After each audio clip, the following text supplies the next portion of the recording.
Hi and welcome back to the cottage. Today I am sharing some of my absolute favorite decluttering habits that have helped me to transform my home and my life, and I know that they can benefit you as well.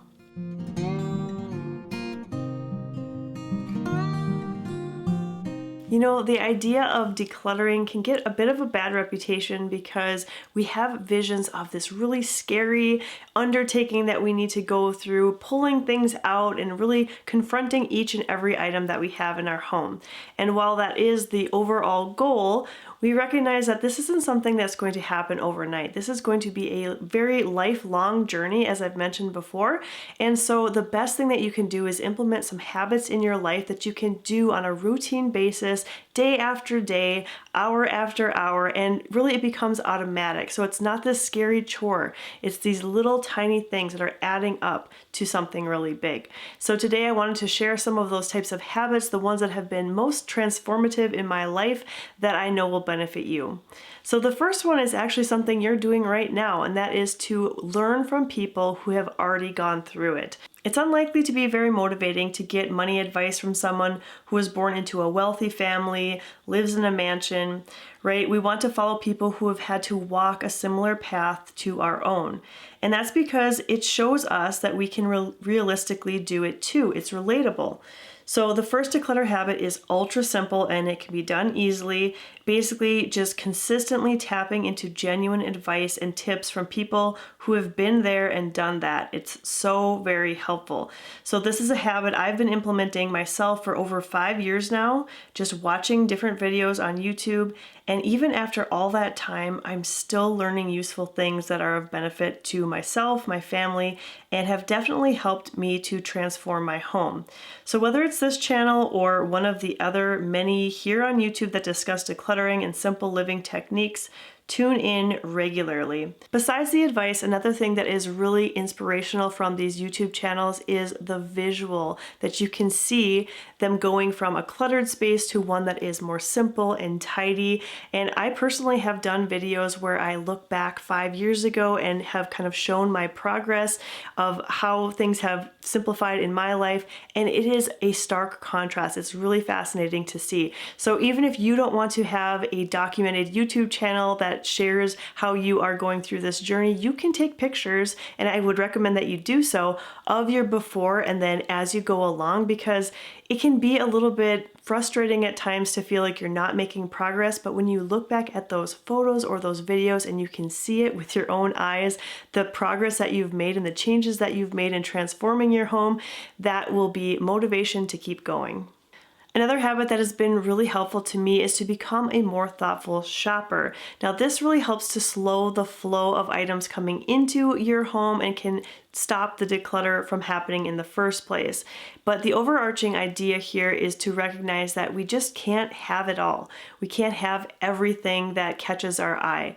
So even though we may want to have options in different categories such as clothing or maybe tools, you really can't own every single thing. And if you have too many options, it can also be a burden. So some ways that you can slow things down and become a little bit more of a thoughtful shopper would be to wait to pay for those online orders. Amazon and other online realtors have made it so easy to purchase just about anything you could dream up. You search for it, find it, click, and pretty soon it's sitting there on your doorstep. And so to slow things down a little bit, consider just putting them in your cart, but then waiting a couple of days before you actually press pay. And this will just help you to revisit that in a couple of days and decide if you still want it. I found for myself that many times that item has fallen out of favor, or I recognize that I can wait a little bit longer before I buy it. And instead of buying at all, some items you can just borrow from a friend for the weekend or a month at a time and then give it back to them so it's not clutter in your home. Or you can even borrow from different rooms in your house to do some redecorating. Moving things from room to room can give you that idea of variety and having a lot of different options without bringing extra into your space. Another habit that's been really useful to me is to just keep a mental record of all of the things that we have in our home at all times. Now, this isn't a fancy spreadsheet that I have laid out where I have categories of how many of different types of items that we have or where they're stored, but if I'm not able to at least have a mental note of what I have, then I probably have too much. I know that when we were in the design phase for this house, we had some concern, family and friends, wondering if we'd have enough storage space because we don't have any walk-in closets or large storage areas, but that was very intentional by my husband and myself because we know ourselves. We know that if we have these large closets, we can box things up, shove them in, and just completely forget about them. So this habit is really more of a checks and balances, not an obsessive compulsive counting of things and categorizing things and marking down where they're kept. It's really just a way to recognize the mental load that we have because we can often forget about things if we're not thinking about them. So just once a month, once every couple of months, just kind of take a mental note of what do I have in this space? What do I have over here? Do I remember what is in this box? And if you can't remember, it just means that there's more declutter work to do. When the work is done, clean up right away. This one has really helped to transform my home, especially the horizontal flat surfaces. By keeping them clear, those spaces are always ready to work. So for example, when I am finished cooking a meal in the kitchen, I will clear off those horizontal counter spaces and maybe put the dishes in the sink to wash later. I usually wash the dishes just once a day, but those counters are cleared off so that if I come into the kitchen later in the day and I need to do some more work, that I can get right to it instead of having to do any prepping of the space to make it available to me. So I would challenge you for this habit to just try to keep those horizontal surfaces clear and clutter-free so that they're always available for you to do the work you need to. I now display fewer items but on a more frequent rotation. I used to have the philosophy that every wall had to have some sort of artwork or display for my home to feel comfortable and inviting, but what was really happening was that was turning into visual clutter for me. Everything was kind of melding together and nothing was really special. And so now over the last few years, I've really started to adopt a more gallery style approach to the way I decorate my home, where I have a few areas that I like to have displays and then I change out those items pretty frequently. This really just allows that piece of artwork or collection to shine for that moment in time when it's on display because it's not being drowned out by everything else around it. And so if you're someone who struggles with visual clutter, I would encourage you to give this habit a try. I now have the habit of decluttering as I go.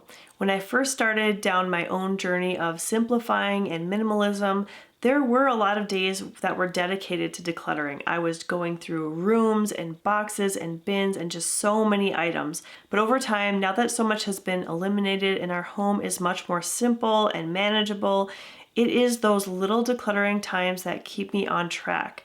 So just noticing if something needs to be decluttered and then putting it into a box or a bag for donation, it just makes it super easy. It means that I'm never again really faced with those huge decluttering sessions like I used to be, and it's just more of a natural way of life in our home. I love to find or make specialized homes for every item that we have. I have said before that it's really, really important to make sure that every item has a place to belong in your home because it's just going to make it so much easier for you to find the things you need when you need them and to put them away so that they're there when you do need them. This can get a little bit tricky though for items that are really specialized or if you have a lot of a particular item. So for example, we struggled with all of the shoes that we had in our garage, mudroom. We have 5 kids, and so when they would come home, there'd just be shoes all over the landing.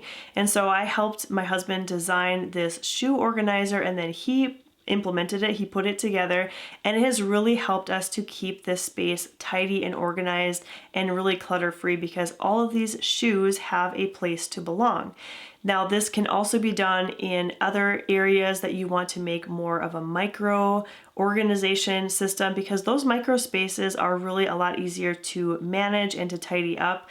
And so putting dividers in drawers is a great option. In your kitchen, maybe you have little dividers for different types of snacks or things in your drawers or your cabinets, or even in your dresser drawers, having your shirts separated from your shorts.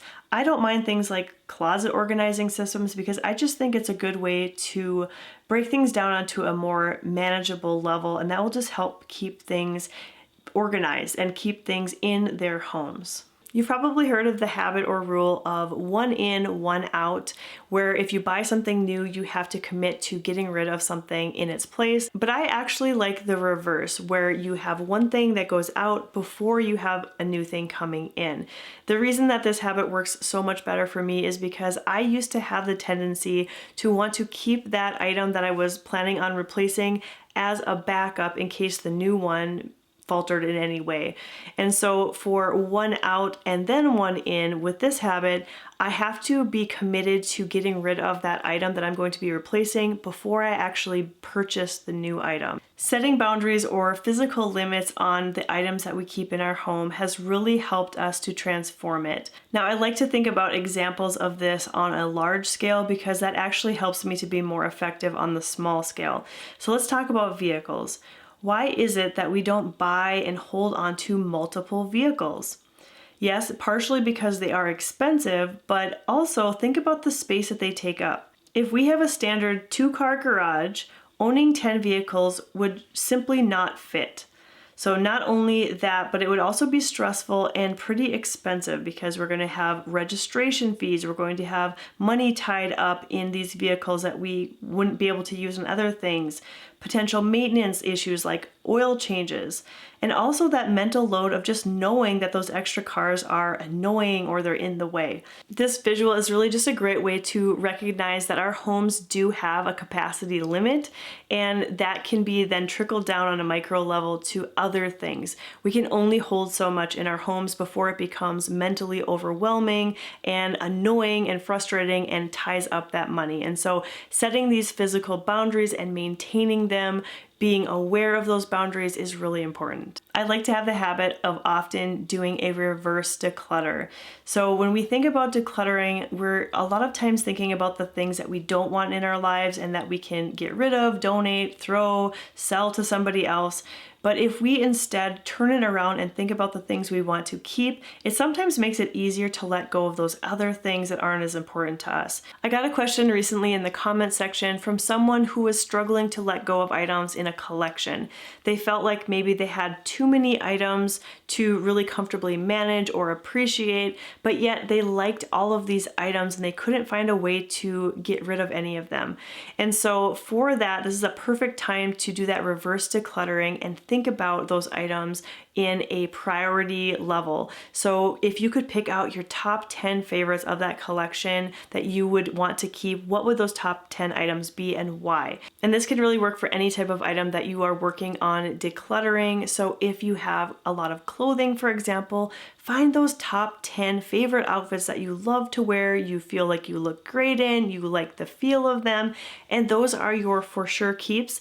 And everything else is probably just a maybe or kind of so-so, and they can probably be decluttered or put in a time will tell type of situation where you wait and see if you wear them in the next few months, and if you don't, then you can confidently declutter them. But looking at it from, again, a priority level of these are the things that I like the most, and everything else sort of pales in comparison, it sometimes makes the decluttering process just a little bit easier. The next habit I want to talk about is making the bed.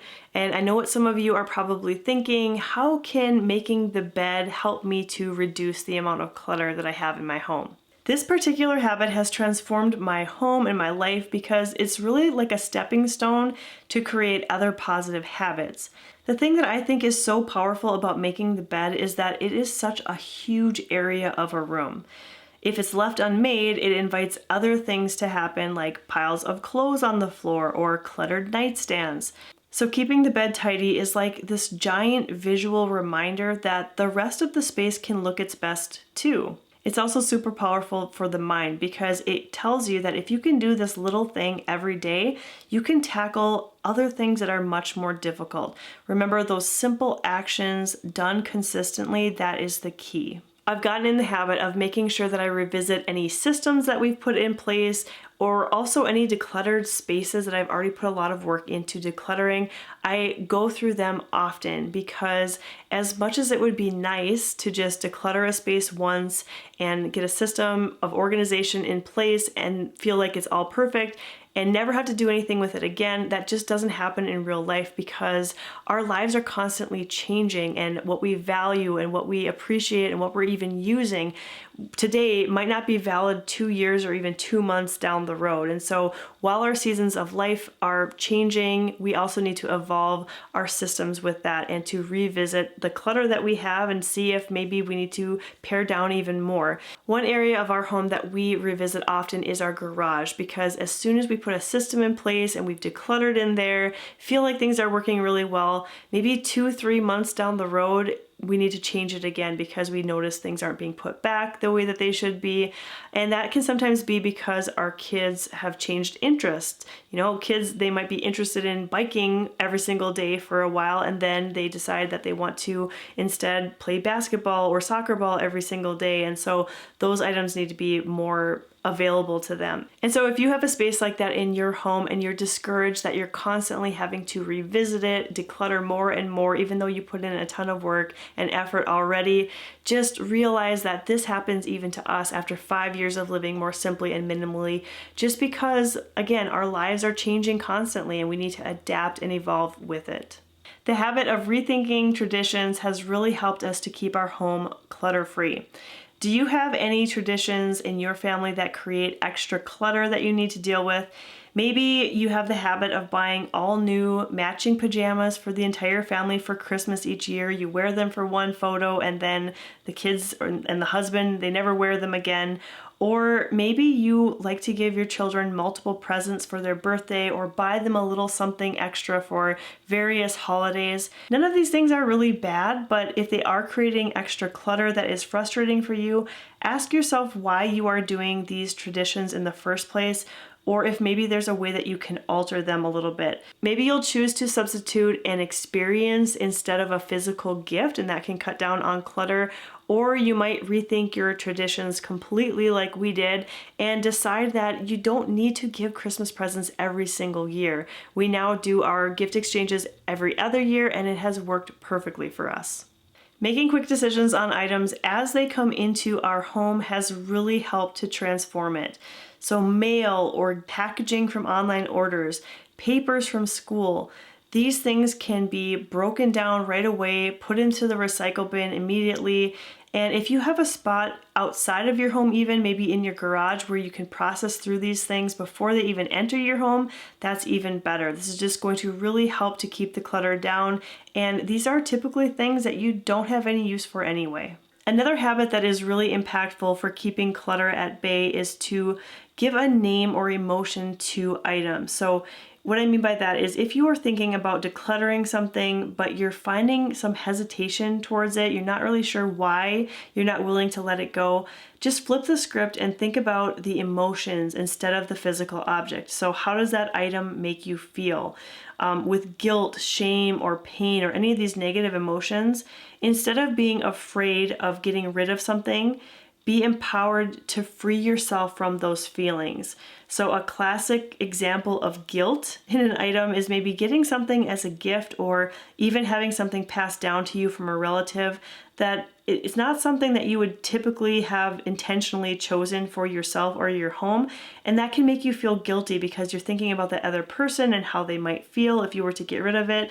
But again, instead, detach yourself from the physical object. Think about that feeling, and it's not the item you're getting rid of, it is the feeling, the emotion that you're getting rid of. And that just might make it a little easier to declutter those items that are giving you those bad emotions. Make use of garbage day. What day of the week does your garbage get collected? Do you have the habit of rolling your bins to the curb and setting it there before the garbage truck comes? Well, that's great because that means you can pair a new habit with that old one. The day before, or hours if you're feeling adventurous, that your garbage is going to be collected, just grab a bag and find some things that can go. This won't allow you to hem and haw about a decision or have thoughts that maybe you should keep something just in case. Basically, you're forced into making a decision and then committing to it in a very short period of time. So this habit can be pretty impactful. And the final declutter habit that has helped me to transform my home, and it can help yours too, is to set some mini deadlines. Just saying that you're going to do something does not make you do it. You need to get going. So as silly as it sounds, I recommend putting some reminders on your calendar or in your phone. The same way that you wouldn't skip out on a doctor's appointment that you have set up, you are less likely to blow off any type of deadline or appointment that you put thoughtful effort into scheduling or planning for. And since starting is the most difficult part, I recommend beginning with something very small. One little drawer, 5 short minutes of decluttering, and once you get going, typically you're likely to find that you're going to get into the groove and want to keep going. And remember that some action is better than no action. I know that's a lot to take in, and so I'm going to leave this visual here for you to take a screenshot of, or maybe pause the video and write down all of these points if you want to implement these declutter habits in your home, in your life. They have been a big blessing for me. They have really helped us to transform our home, and I know that they would benefit you as well. I would also love to hear if you have any declutter habits in your life that have worked really well for you. I know that others would benefit from reading about them as well, so please leave a comment down below if you have any tips to share with all of us. Thank you so much for watching today's video, and I hope that you'll stop by the cottage again really soon.